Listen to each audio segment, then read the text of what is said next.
Un petit exercice qui permet de rassembler les notions qu'on a vues jusqu'à maintenant, l'affectation, les variables et la fonction print.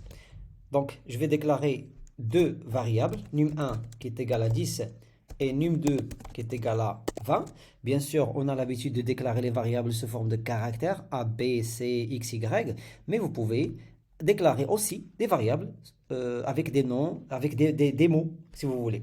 Donc, j'ai choisi, pour changer un petit peu, donc j'ai choisi d'utiliser num1 et num2. Et la troisième ligne, je vais essayer de déclarer une troisième variable qui s'appelle somme, à laquelle je vais affecter la somme de 1 et num2. Donc, comme quatrième ligne, je vais essayer d'afficher la somme calculée dans la troisième ligne. Donc, je vais déclarer ou bien appeler la fonction print pour essayer d'afficher la valeur de somme.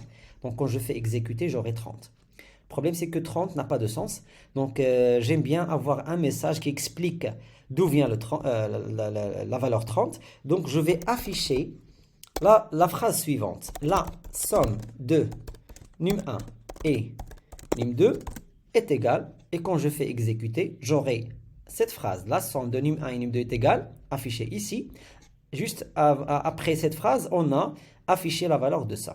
Mais visuellement, on a la phrase ici et sa valeur, ou bien le résultat juste en bas. Visuellement, c'est pas bon. Donc, je vais essayer d'afficher la somme juste devant la phrase num1 et num2. Ce que je vais faire, je vais déplacer cette variable somme.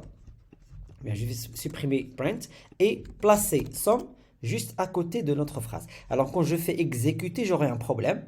À la ligne 4, cette ligne-là, on a un petit problème. Donc, qu'est-ce qu'on a comme message? Perhaps you forgot a comma.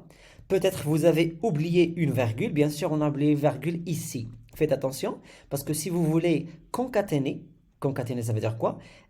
Coller ou bien afficher deux messages, une phrase à côté d'une variable, vous devez utiliser la virgule. Sinon, vous aurez un message comme celui-là. Donc, quand je fais exécuter, vous aurez la somme de num1 et num2 est égale, et juste à côté, on a 30. Donc, on a la valeur de somme et la phrase. Mais, faites attention, si on va supprimer somme et l'intégrer à l'intérieur des cotes. Si vous faites exécuter, vous aurez quoi? La somme de num1 et num2 est égale à somme. C'est pas 30, c'est somme. Pourquoi? Parce que somme existe à l'intérieur des cotes, donc il va afficher la lettre S-O-M-M-E telle qu'elle est. Donc, pour afficher la valeur de somme, on doit la faire sortir des cotes, mais on doit ajouter la virgule pour coller la variable somme avec la phrase. Comme ça, on aura le message souhaité.